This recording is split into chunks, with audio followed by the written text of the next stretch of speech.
문대원의 위클리 매거진.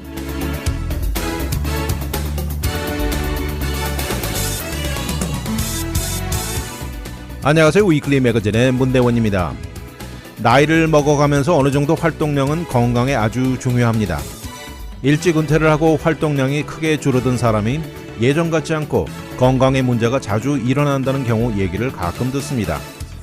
그런가 하면 나이가 90이 되어도 조금씩 양을 조절해 가면서 일을 지속적으로 하는 사람의 건강 상태는 큰 차이를 보여줍니다. 이렇게 우리가 건강하게 사는 데는 적당한 움직임과 활동이 아주 중요하다는 생각이 듭니다. 오는 데 순서는 있어도 가는 데 순서는 없다는 반농담이 절대 틀린 말이 아니라는 생각마저 들 정도입니다. 애청자 여러분도 적절한 움직임과 활동으로 건강한 삶을 추구하시기 바랍니다.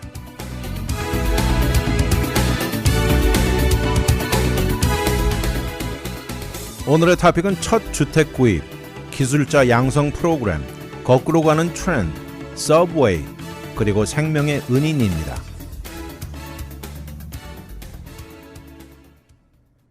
이제 대학을 마치고 직장 생활을 하면서 마침내 첫 번째 주택을 구입하는 사람들이 있을 것입니다. 주택을 구입하는 것, 인생의 큰 정점이기도 하죠. 이런 first time home buying, 이런 것은 아무래도 젊은 층에 해당될 것입니다. 2022년 설문조사에 나온 것이 좀 놀라운데요. 작년 주택을 구입한 1001명 중 72%가 지금 후회한다는 것입니다. 지난 12월 버지니아주의 리치먼드에 3베드룸 집을 처음으로 구입한 사람이 있는데요. 이 경우는 나온 가격보다 $35,000가 넘는 액수의 오퍼를 넣었던 것입니다. 이렇게 해서 집을 오퍼를 넣은 가격이 $585,000였고 그때 이자율이 6.99%로 모기지를 얻은 것입니다. 나이가 34살인 이 바이어는 아직도 이 집에 이사를 들어가지 않고 구입한 것을 후회하고 있습니다. 그는 말합니다. 내 인생의 제일 바보 같은 결정이었다. 최고로 높은 가격에 최고 이자율을 가지고 구입한 거 절대 현명하지 못했다. 이렇게 말을 합니다. 다 아시다시피 이자율은 2021년 역사적 최저를 기록한 이후에 지난 12월 30년 고정 이자율은 최고 7.08%까지 올라갔었죠. 그 이후 마켓 상황은 다소 변하고 현재 6.33% 정도 이자율은 내려가고 이제는 셀러가 고치는 비용 부담 등 이제는 바이어스 마켓으로 바뀌었습니다. 그런데 현재 이자율은 $50만 주택을 20% 다운하고 샀을 경우에 작년과 비교를 한다면 한 달에 나가는 모기지 페이먼트가 $700를 더 내는 셈입니다. 앞에 말한 버지니아주 주택 구입자는 이자율 6.99%의 여파는 매달 느껴진다고 말을 하면서요. 현 시점에서 이 집이 너무 마음에 들지 않고 나쁜 기분만 생기고 그래서 이사도 들어가기 싫다는 것입니다. 이 집을 하루라도 빨리 팔아치우고 싶은 생각밖에 없다고 말합니다. 그녀는 북쪽 버지니아주에서 그동안 렌트를 해왔는데 한 달에 $2,500를 내고 있었습니다.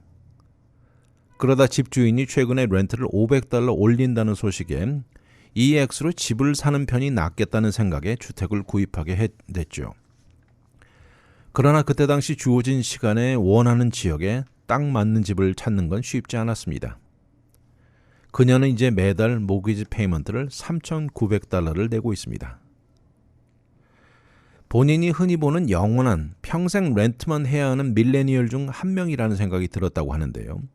그러면서 마음이 급해지고 그냥 단순한 생각에 렌트 내는 비용으로 모기지를 내겠다는 생각에 내린 결정, 지금 후회 막심이라고 말합니다. 앞에 말한 대로 주택을 구입한 사람 중에 72%가 후회를 한다고 나와 있는데요. 이 중에 가장 큰 이유는 너무 많은 가격에, 높은 가격에 구입한 것이고 두 번째는 너무 주택 구입을 서둘러 결정한 것을 후회합니다. 이렇게 주택을 소유한다는 것, 아메리칸 드림 중에 하나이죠. 더욱이 2021년에서 2022년 사이 구입자 3명 중 2명은 밀레니얼 세대들입니다. 그러면서 아무래도 집을 여러 번 사고 옮겨본 사람들에 비해서 이런 젊은 층들은 재정적 실수나 위험을 감수하고 덤벼든 경우가 더 많았던 것입니다. 이 기간 동안 전국적으로 첫 번째 주택을 구입한 밀레니얼들 평균 가격이 51만 달러였는데 이 숫자는 집을 여러 번 구입해본 사람들이 낸 45만 달러와 비교됩니다. 그동안 주택 가격은 기록적으로 높아졌고 나온 가격보다 더 얹어서 오퍼를 내는 것이 거의 일반화됐었죠. 그리고 이 중 31%는 리스팅 프라이스보다 높은 가격에 구입을 했습니다. 보통 가격을 조금 높여서 오퍼를 쓸 때 부동산 에이전트들은 주로 1에서 3% 정도를 추천하는데 작년 같은 비정상적인 부동산 마켓에서는 경매가 붙었죠. 비딩 상황에서 3명 중 1명은 10%, 또 4명 중 1명은 11에서 20% 높은 가격, 또 일부는 30%까지 높은 가격에 오퍼를 넣었던 것입니다. 이렇게 높여서 낸 오퍼의 평균 액수는 77,500달러라고 나와 있는데요. 이렇게 되면서 결과적으로 경제적으로 상당히 큰 부담을 안게 되는 것이죠. 이 중에 41%는 오퍼를 5군데 넘게 넣었고요. 10명 중 1명은 오퍼를 10군데 이상 넣었던 사람들이었습니다. 이런 데서 아무래도 경험이 부족한 첫 번째 주택 구입자들 오퍼 숫자도 더 많은 곳에 넣었던 것입니다. 이러면 집을 파는 셀러가 보는 견해로서는 집을 팔고 다른 집을 구입하려는 사람을 처음 집 사는 사람보다 더 선호합니다. 왜냐하면 주택을 판 데서 나온 재정이 있고 다운도 더 할 수 있는 사람들에서 경쟁에서도 우위인 것이죠. 지난 2년간 부동산 시장은 엄청나게 뜨거웠습니다. 자칫 하다가는 놓치기 일쑤면서 3명 중 1명꼴로 집을 가본 적도 없이 오퍼를 넣었던 것입니다. 한 번도 눈으로 보지도 않고 집을 산다는 것이죠. 어처구니 없는 일인데 집의 상태는 전혀 알 수도 없고 고려할 수도 없이 에이전트 말에 전적 의존하면서 구입에 정신이 없었던 것입니다. 이런데 첫 번째 주택 구입을 하는 경우 이런 위험을 무릅쓰고 강행한 것입니다. 이렇게 집을 살 때 집을 보고 다니는 거 절대 쉽지 않죠. 이 중에 31%는 집을 보고 다니는 시간이 3달이 넘었다고 하는데 그래도 원하는 집을 찾기가 어려웠다는 것입니다. 이러는 과정에서 지친 바이어들 결국 접근하는 데 변화가 생긴 것이죠. 이 중에 80%는 집을 찾는데 희생을 감수하자는 생각을 바꿔먹은 것입니다. 더 비싼 집을 가격을 높인 것이 가장 많이 한 변화이고요. 거기서 애초 원하는 지역에서 조금씩 덜 마음에 드는 지역으로 바뀐 것도 두 번째 이유였습니다.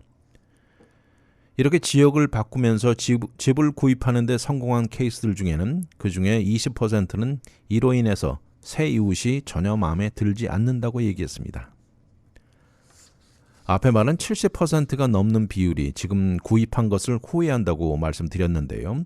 이런 후회 중에 생각보다 더 높은 주택 가격으로 집을 산 것을 후회하는 것이 가장 큰 이유였습니다. 그리고 이러는 과정에 잠시 여유를 갖고 이럴 경우 나에게 다가올 경제적인 여파는 무엇인지 상세히 고려하지도 못한 것이죠. 또 한 가지 추가의 후회는 밀레니얼들 중 30%는 조금 조급하게 내린 결정을 후회하고 있습니다. 집을 구입하려는데 가장 어려운 것은 다운 페이먼트를 확보하는 것이죠. 이번에 주택 구입을 하는 한 밀레니얼들 중 40%는 흔히 스탠다드로 여기는 20% 다운보다 낮은 액수를 했습니다. 또 모기지를 이용한 경우 30%는 전통적인 30년 모기지, 또 21%는 15년 모기지, 또 15년을 이용한 경우도 2022년 들어서 13%가 증가한 것입니다.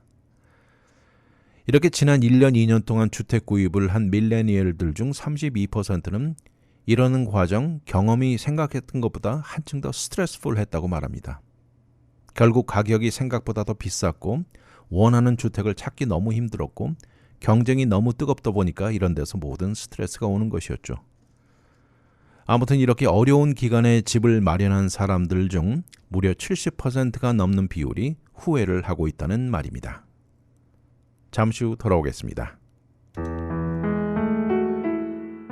문대원의 위클리 매거진은 30여 년간 오직 이민법만 다뤄왔습니다.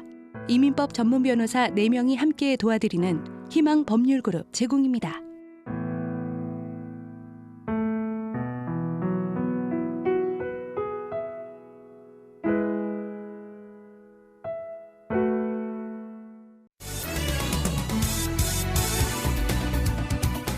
와이드 매거진, 문대원의 위클리 매거진.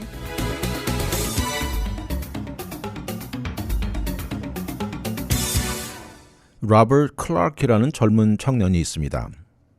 로버트는 지금 Civilian Climate Corporation에 조인할 당시만 해도 빌딩과 전기 담당하는 일 별로 대수롭지 않게 그런 직업으로 생각을 했던 것입니다.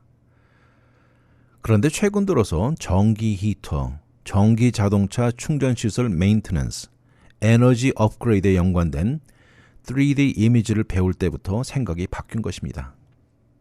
이 프로그램은 어떻게 보면 로버트의 인생을 바꿔놓은 것인데요. 사실 로버트가 이것에 조인하기 전에는 전과 기록도 있었습니다. 그래서 도저히 직업을 잡는다는 것은 불가능했던 것이죠. 그러다 조인한 Civilian Climate Corporation은 이 배우는 동안 시간당 $20 돈까지 받습니다. 그리고 이 프로그램이 끝나면 수료증도 받고요. 이렇게 앞으로 포부가에 가득 찬 로버트는 앞으로 엔지니어가 되겠다는 꿈도 갖고 있습니다. 현재 이것은 뉴욕시 브루클린에 베이스를 둔 빌딩 전기화 이 스타트업 회사 블락파워라는 곳인데요. 1,700명의 뉴욕 시민들이 등록해 있습니다. 지난 2021년 뉴욕시장하 Office of Criminal Justice에서 재정 $3,700만 달러로 런칭했는데요. 이 프로그램에는 두 가지 목표가 있습니다. 첫 번째는 뉴욕시가 야심차게 앞으로 기후변화에 발맞추는 방향에 적합한 노동력을 키우는 것이고, 또 두 번째는 총범죄에 난무한 지역에 직업을 가져다 주자는 목표였습니다. 블락파워의 도널드 베어드 CEO는 노동력 부족 현상에 이것은 반대로 생각하면 기회이기도 하다 이렇게 말을 했습니다. 이 프로그램으로 인해서 흑인들과 저인컴 가정에 총기 문제로 물들어 있는 상황, 이런 곳의 젊은이들을 훈련시켜서 최첨단 소프트웨어에 익숙하게 만들고요. 또 도심지 환경에 초록색 인프라스트럭처를 세우는데 기여하게 만들고자 하는 의도였습니다. 사실 뉴욕시티는요, 앞으로 도시 안 수많은 빌딩에서 이 탄소를 줄이고 없애는 데 총력을 기울입니다. 뉴욕시에서 최고로 많은 양의 탄소는 빌딩들에서 방출됩니다. 그래서 새로이 들어서는 빌딩에는 천연가스가 사라진 지 오래됐고요. 현재 존재하는 빌딩에서 탄소 방출 제한을 두고 있습니다. 그리고 2027년까지 뉴욕시 모든 빌딩은 전부 전기화되어야 합니다. 이렇게 되면 빌딩에서 나오는 탄소 방출량은 2030년에 40% 감소하고 2050년 가서는 80% 감소를 가져올 것입니다. 그런데 이런 프로그램은 다 좋은데 한 가지 문제가 있습니다. 바로 이런 것에 자격이 충분히 갖추어진 기술자가 턱없이 부족하다는 것이죠. 열펌프 기술자, 솔라 패널 기술자, 이런 에너지들의 트랜스미션 라인 기술자 등 특히 부족할 것이라고 내다보는데요. 특히 전기 기술자 중 은퇴하는 숫자는 이 숫자를 대체할 젊은 층이 절대적으로 부족합니다. 앞으로 미국 내 에너지가 전기화로 변해가면서 100만 명 이상 전기 기술자가 부족할 것으로 예상하고 있습니다.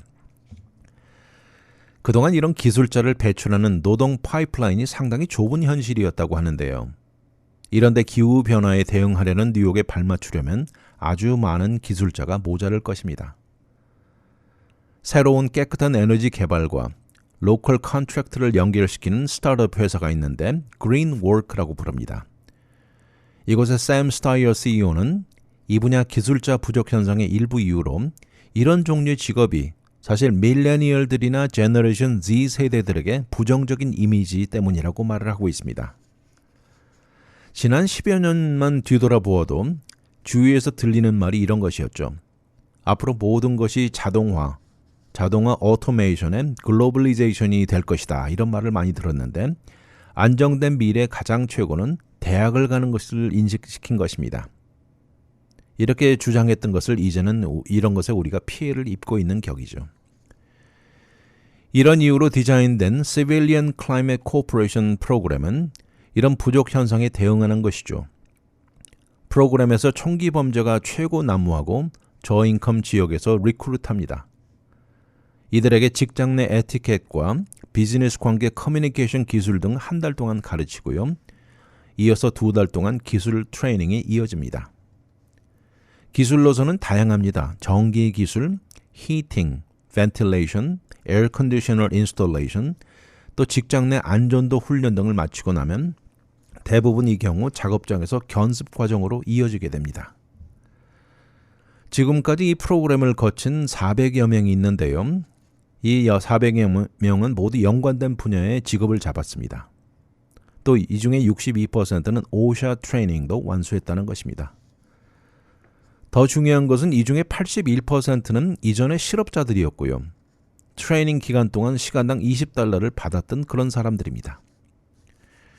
에릭 애덤스 뉴욕시장은 앞으로 $5,400만 추가로 약속하면서 프로그램 확장이 현실화된다고 말을 했고요. 이렇게 해서 3천여 명의 추가 뉴요커들이 참여하게 된다고 강조하고 있습니다. 워싱턴 리더들은 사실 Civilian Climate Corporation을 연방 차원의 지지를 할 것을 수년 동안 부르짖어 왔습니다. 바이든 정부도 초기에는 차세대 기술자를 위해서 이것을 지지했고요. 민주당에서는 Inflation Reduction Act의 일부로 이것을 밀어붙였지만 결국 재정 부족으로 삭제되었습니다. 그런 면에 블락 파워는 이들이 시범을 보여주면서 이것이 전국에 적용되는 미래를 상상해보는 희망을 갖고 있습니다. 물론 블락 파워는 초기 단계입니다. 버플로, 덴버, 샌호세 지역에서도 이 프로그램 활성화되기를 기대하고 있는데요. 뉴욕주의 이테카, 필라델피아, 맨로 파크 등 빌딩 전개를 두고 이 프로그램에 관심을 가지고 있습니다. 그래서 많은 도시들이 이 회사에 문의를 해오고 있습니다.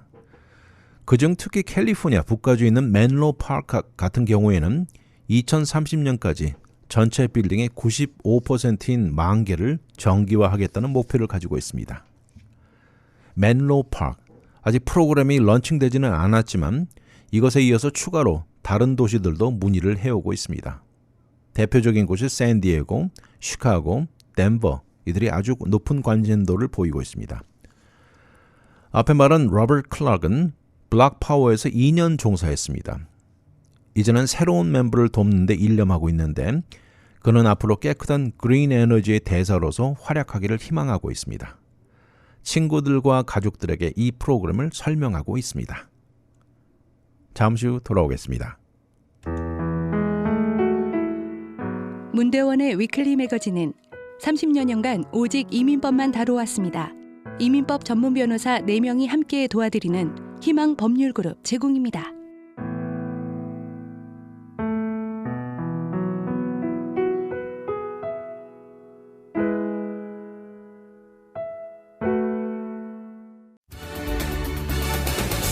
오늘의 미국 안 봐도 눈에 환합니다. 와이드 매거진 문대원의 위클리 매거진.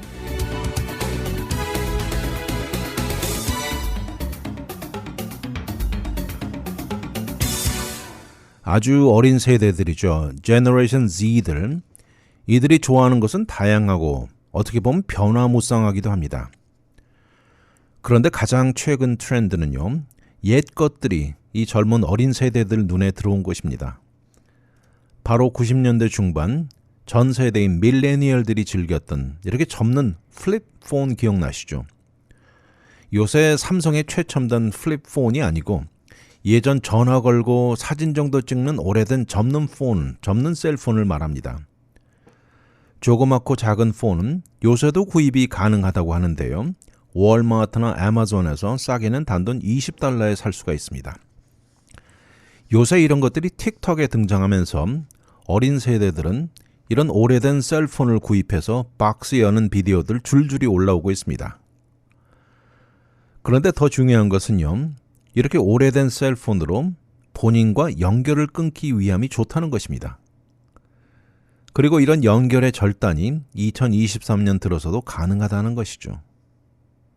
이런데 인기인들도 참여해서 더 이 트렌드가 강해지고 있는데 가수 카밀라 카베요는 플립폰을 포스팅하면서 나는 플립폰 혁명에 동참한다 이렇게 올렸고요. 이것을 이용해서 아마도 작곡도 할 수 있을 듯 싶다 이렇게 썼습니다. 그런가 하면 디즈니 채널에 Live and Maddie 쇼로 유명해진 배우가 있는데 더브 캐머런은 지난 11월 인터뷰에서 플립폰으로 바꾸었다고 말했습니다. 그동안 사실 본인이 스마트폰에 너무 많은 시간을 보내고 소셜미디어에 들어가는 건 나에게 너무 좋지 못한 것이었다고 말을 하면서요. 그러면서 90년대 플립폰을 찾았고 완전히 다른 번호로 바꿨다고 하면서 가격도 너무 저렴해 놀랐다고 말했습니다. 캐머런은 소셜미디어에서 완전히 탈피해서 이것을 옮겼다고 말을 하면서요. 그 이유는 소셜미디어에 그녀의 존재가 절대 왜곡되고 잘못 인식이 되어서 마음의 상처를 입었다고 합니다. 생각보다 이런 기분은 많은 제너레이션 Z 세대들이 공감하는 것이라고 합니다. 이런 것들이 어린 세대들의 정신건강에 위기를 가져오는 정도의 이 사회 현실이라고 많은 전문가들이 입을 모으고 있습니다. 사실 스마트폰이라는 건 이 어디나 있던 것이 되었던 2012년 당시 정신과 전문의들 이것으로 인해서 티네이저들 중 우울증의 비율은 널리 번져나갔다고 말했습니다. 2004년하고 2019년 두 해를 비교하면 우울증이 2배 증가한다고 나와 있습니다. 현재 University of Illinois Urbana-Champaign에서 재학 중인 18세 세미 팔라조라는 여학생은 이제 그녀의 친구들과 저녁에 만날 때 새로 하는 루틴이 생겼습니다. 친구들과 약속해서 스마트폰에 음악을 듣고 즐기고 하는데 그러다 친구들과 약속 시간이 되면요. 스마트폰은 지참하지 않고 나갑니다. 그리고 밤 시간 내내 저렴하게 구입한 플립폰을 이용해서 전화 통화나 사진 찍는 정도만 즐긴다는 것이죠. 같은 장소에 이렇게 모인 또래들에겐 이들의 셀폰은 최고 대화거리입니다. 파티에 모여든 다른 친구들도 오 마이 갓 이것이 바로 그 플립폰이냐는 이런 질문을 밤새 받는다는 것이죠. 아는 친구들도 있고 처음 만나는 친구들도 있는데 이런 구식 셀폰을 다들 너무 좋아한다는 것입니다. 사실 이렇게 오래된 구식 폰으로 스위치하기 전에 세미는 캠퍼스 근방 칼리지타운 친구들과 저녁 식사를 갔다가 소셜미디어에 원치 않는 포스트나 나쁜 텍스트 메시지 등으로 결국 마지막에는 눈물로 가득 찬 채 집으로 돌아오곤 했습니다. 그래서 그녀 생각에 모든 문제의 근원은 스마트폰 때문이었다는 것입니다. 그러면서 이제 이런 옛날 오래된 기술품들이 컴백하고 있다는 것입니다. 지난 12월 그녀와 몇몇 친구들 로컬 월마트에 가서 그들에게 오래된 예전 폰이 더 생소한 세대들이죠. AT&T 플렉스를 $49 99센트에 구입했고요. 친구들은 더 저렴한 트랙폰이라는 것인데 $19 99센트에 저렴하게 구입했습니다. 그리고는 그녀의 틱톡 페이지에 다른 사람들도 오래된 플립폰을 살 것을 추천했습니다. 이렇게 올린 것을 무려 1,400만 명이 보았고요. 300만 명이 좋아요를 클릭했다는 것입니다. 그녀는 이것을 통해 대학 생활의 나쁜 점은 모두 없애고 모든 사람들과 연결, 사진이나 비디오 찍는 것 등 폰의 장점만 다 갖추고 있다고 강조했습니다. 예전 노키아 폰 기억나시죠? 이 노키아 폰의 라이선스를 가지고 있는 HMD 글로벌은 이 회사 커스터머들 중 제너레이션 Z는 드문 그룹이라고 말을 하면서요. 노키아 폰을 접하지 못한 세대들이라고 하면서 소셜미디어를 통해서 그들도 알게 된 것 같다고 말했습니다. 사실 제너레이션 Z 세대들이야말로 스마트폰에 들어있는 수많은 앱들과 피처들에 익숙한 세대들이죠. 인스타그램에서 Find My Friends, GPS 등 이런 것들은 이들의 생활을 다 차지하고 있다고 해도 과언이 아닙니다. 그러나 이미 널리 알려진 대로 스마트폰으로 인해서 안전도 문제가 큰 우려입니다. 이렇게 본인을 추적하는 트래킹만 없어도 그녀는 친한 친구들과 오히려 더 끈끈하게 좋은 시간을 보낼 수 있다고 강조하고 있습니다. 세미 같은 젊은 세대들, 하이스쿨 시절부터 사실 스마트폰을 가지고 생활해왔죠. 파티에 가면 사진 찍느라 분주했고 그러니 옛날 사진 찍고 현상에서 컴퓨터에 사진 다운로드 받던 시절은 전혀 모르는 세대들입니다. 그런데 또 요새 인기 높은 히스탑매틱이나 데스캠 같은 앱이 있는데요. 이런 앱을 통해서 예전 디지털 사진 찍는 것, 또 필름 카메라 경험을 제공한다는 것입니다.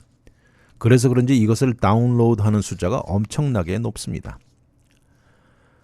거기다 소셜미디어에 영향력이 있는 여러 명이 2000년대 디지털 카메라 트렌드에 동참하면서 한때 유행했던 한 번 찍고 버리는 디스포서블 카메라 마켓이 2030년에 가서는 12억 3천만 달러로 증가할 것으로 내다보고 있습니다. 아마도 제너레이션 Z 세대들이 1990년대와 2000년대를 찾는 가장 큰 이유로 개인적인 프라이버시와 본인이 원하는 대로 만들어진 이미지들이 없고 있는 그대로여서라는 것입니다. 현재 소셜미디어에는 이런 자연스러운 이미지를 올리게 하려는 노력으로 Be Real이란 것도 있습니다. Be Real이란 이런 앱은 하루 한 번씩 실시간 본인의 셀피를 찍어 올릴 것을 요구하고 있고요. 이 사진을 찍고 나서 2분 안에 포스트하게 되어 있습니다. 아무튼 테크놀로지 안에서 태어나고 생활하는 어린 제너레이션 Z 세대들도 이제는 소셜미디어에서 좀 떨어진 오래된 기술에 눈을 돌리고 있습니다. 90년대 유행했던 플립폰들 인기가 올라가면서 트렌드가 거꾸로 가는 느낌입니다. 월마트에서 노키아 플립을 팔고 이 버라이즌은 프리페이드 타입으로 $19 99센트입니다. 잠시 후 돌아오겠습니다. 문대원의 위클리 매거진은 30여년간 오직 이민법만 다뤄왔습니다. 이민법 전문 변호사 4명이 함께 도와드리는 희망 법률 그룹 제공입니다.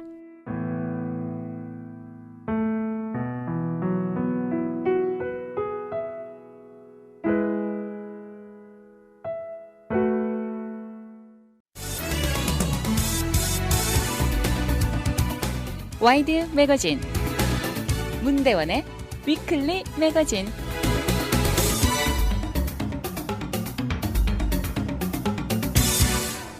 여러분 서브웨이 좋아하시죠? 이제는 세상을 떠난 이 서브웨이 공동 창업자가 있습니다. 프레드 델루카와 피터 버기라는 두 사람인데요. 몇십 년 전 두 사람이 커네디컷주에 조그만 샌드위치 샵을 처음 문을 열었고 이제는 전 세계 최고 식당 체인이 될 줄은 아무도 상상도 하지 못했을 것입니다. 그런데 이제는 그들의 상속 자녀들이 미국에서 최고 부자 대열에 서게 될 것으로 전망되고 있습니다. 지금 서브웨이를 팔까 하는 말이 돌고 있는데요. 가치가 약 100억 달러 정도 예상되는 서브웨이 이 자이언트는 팔고 있다고 이 월스트리트 저널에 나왔습니다. 그러면서 그런 차원의 전문 어드바이저를 고용했다고 상황을 잘 아는 측근이 말했다는 것입니다. 이것을 두고 서브웨이 대변인은 개인 소유의 회사인 서브웨이는 오너십 구성도나 비즈니스 계획에 대해서는 언급하지 않는다고 말을 했고요. 우리의 브랜드를 더 앞서게 하는데 총력을 기울인다고 하면서 각각 프랜차이즈들이 끊임없는 성공과 더 많은 이익을 얻는 것이 최고 목표라고 말했습니다.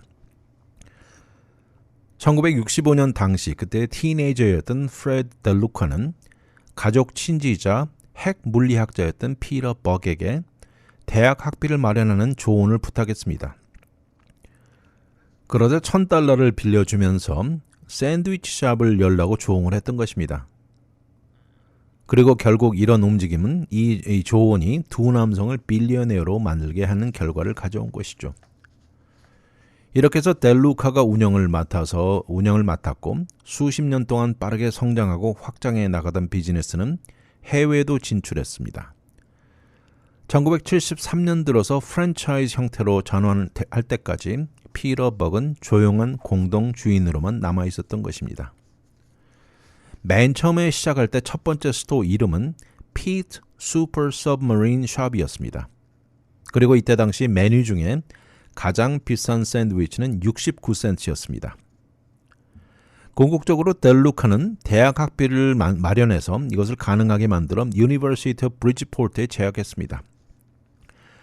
그 뒤 3년 뒤 이름을 서브웨이로 바꾸고 그렇게 성장해 나간 것이죠. 이제는 맥도널드도 무색할 정도로 미국 내 최고 매장 숫자를 기록했고요. 미국 내에만 2만 1,000개가 넘는다고 하고 2021년 $94억 세일을 올렸는데 이것은 2020년 전보다 13%가 증가한 것입니다.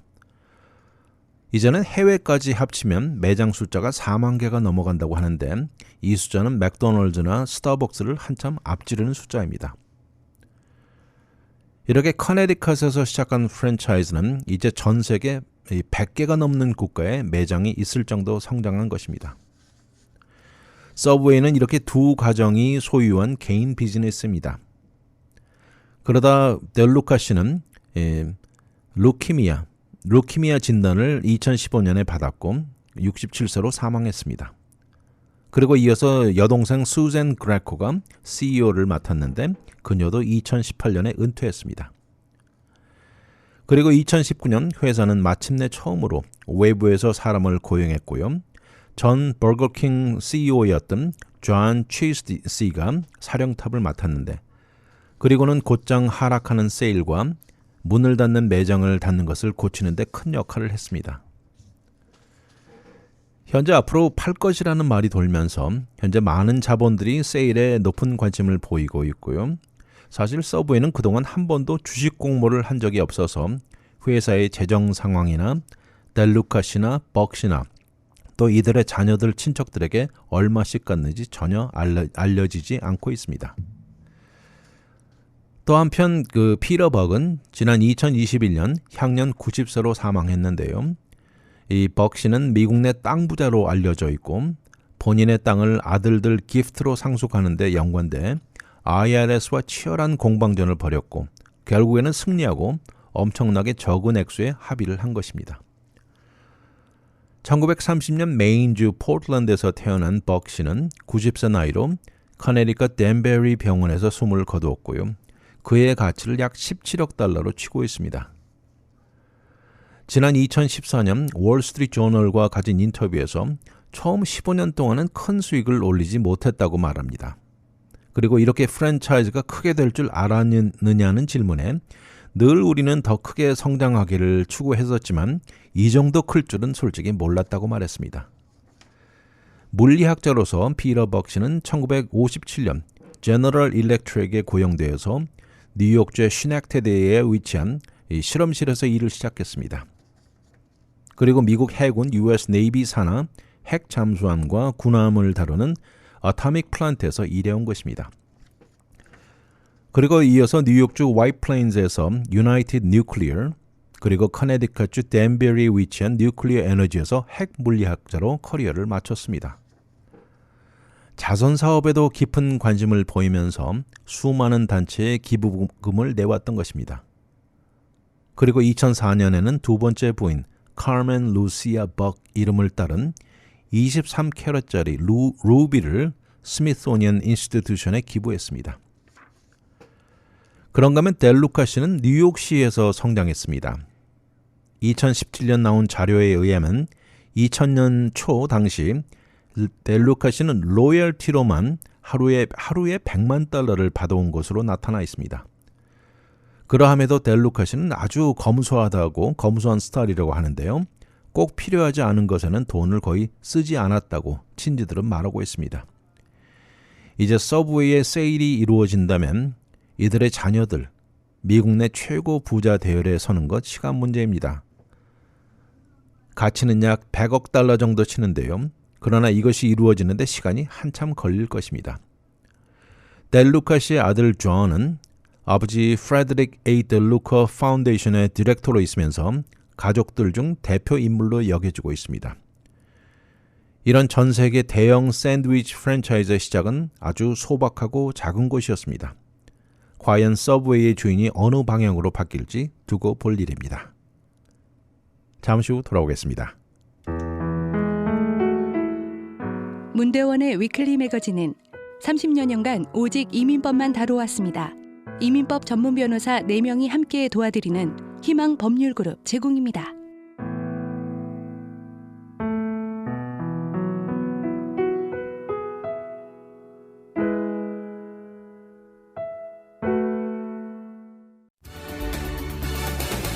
오늘의 미국 안 봐도 눈에 환합니다. 와이드 매거진 문대원의 위클리 매거진.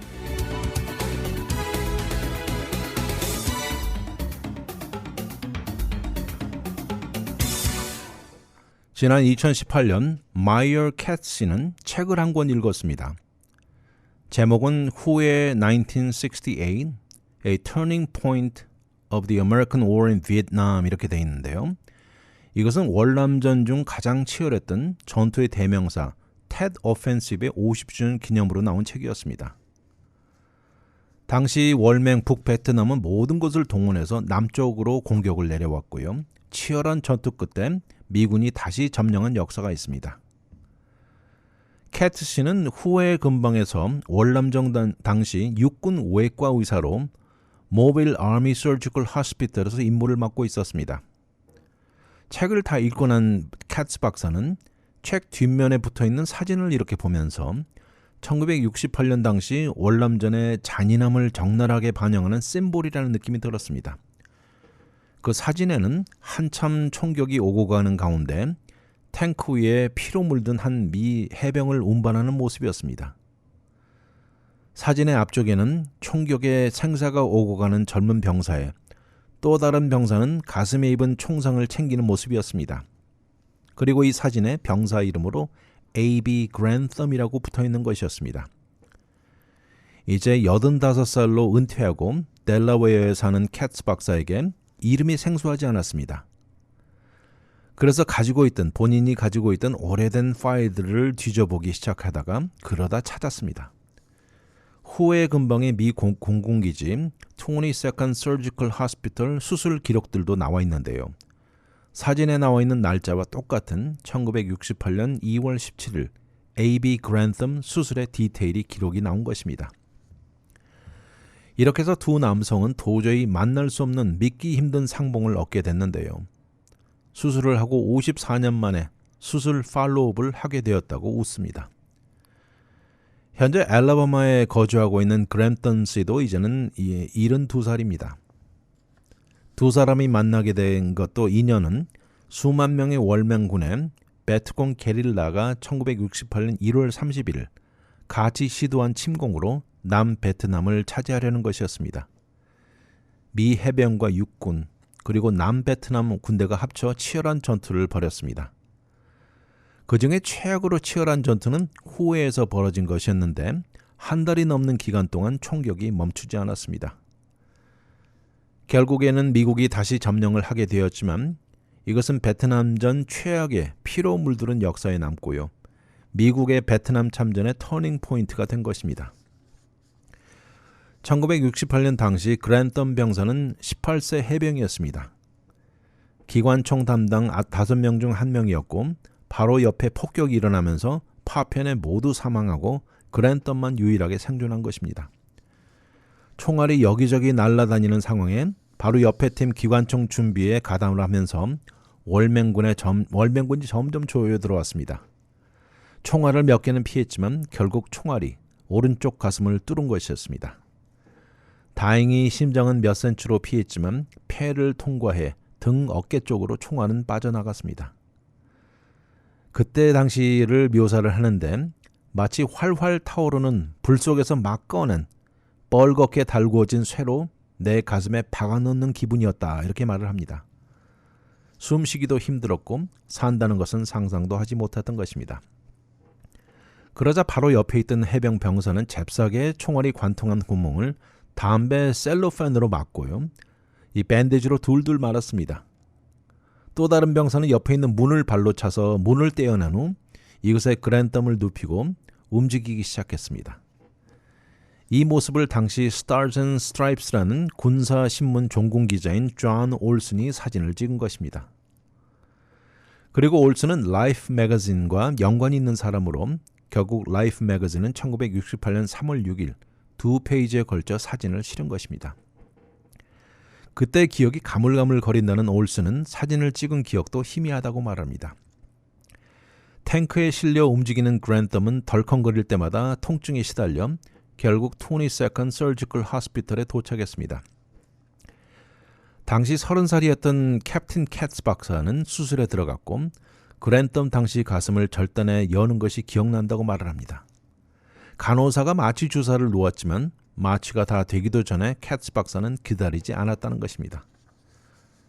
수술은 몇 시간이 걸쳐서 이 혈액도 10유닛이나 필요해 수술을 마쳤고 캐츠박스는 총알에 조각난 2개의 갈비뼈 부스러기가 박혀있는 오른쪽 폐의 윗부분도 제거해야만 했습니다. 이렇게 해서 다음 날 병원 선박으로 이동되었고 이어서 일본 그리고 마침내 플로리다 펜사콜라 병원에 도착했습니다. 이 회복 기간 동안 체중이 165파운드에서 116파운드까지 내려갔습니다. 사실 그랜텀은 이 라이프 매거진에 난 사진에 대해서 처음에는 모르고 있다가 처남이 이것을 보여주면서 알게 되었습니다.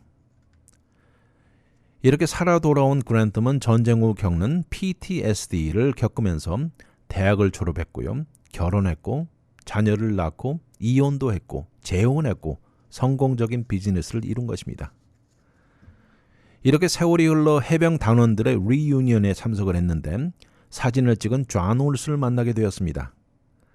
대화 도중 사진에 나온 사람이 나라고 말하니까 올슨은 사실 그동안 오랜 세월 동안 수백 명이 넘는 사람이 이 사진이 주인공의 본인이라고 연락해왔지만 모두 틀렸다고 합니다. 그러나 그날 그랜텀과 이 대화 도중 맞다는 생각이 들었습니다. 책의 저자인 보우든 씨는 올슨 생각이 그랜텀이 맞다는 주장입니다. 오늘날 올슨은 수많은 사람 인터뷰를 했지만 사진에는 그랜텀이 맞다고 주장하고 있습니다. 누구 말이 맞든 두 남자는 드디어 상봉을 하게 된 것입니다. 이번 팬데믹으로 만남이 지연되었고 또 캐츠 박사의 부인이 사망하는 등 추가로 연기에 이유였습니다.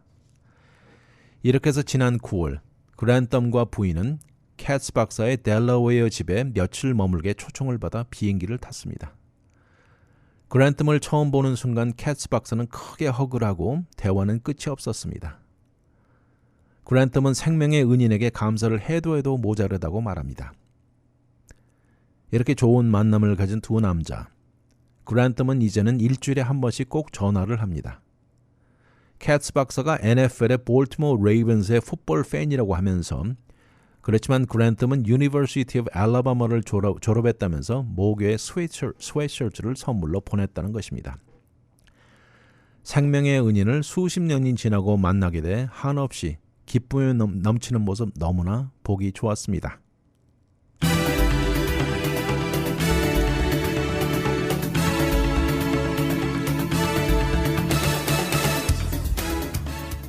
(50년) 이상 긴 세월이 흐르고 본인 생명의 은인을 만난다면 어떤 기분일까요? 단순히 고맙다는 말 하나로는 절대 부족한 표현일 것입니다. 캐츠 박사의 수술이 아니었다면 당시 18살의 병사는 절대 살아 돌아와 대학 학위를 따고 가정을 이루고 비즈니스에 큰 성공도 없었을 것입니다. 이런 은혜는 도저히 다 갚을 수 없을 것입니다. 그러나 반대로 의사로서 임무를 했던 캐츠 박사 또한 감회가 새로울 것입니다. 생사의 갈림길에 있었던 한 병사가 미국에 돌아와 회복될 수 있었고 이런 모습으로 성공적인 인생을 살아가는 것을 보는 것만으로도 의사로서 만족할 것입니다. 새해 들어 오랜만에 들어보는 마음이 훈훈해지는 스토리입니다. 위클리 매거진은 인터넷을 통해 다시 들을 수 있습니다. radiokorea.com에 들어와 다시 듣기를 들으시고 편안한 시간에 들으십시오. 또한 위클리 매거진은 유튜브에 들어와 RKTV 1540을 통해서도 들을 수 있습니다. 지금까지 위클리 매거진 진행의 문대원이었습니다. 감사합니다.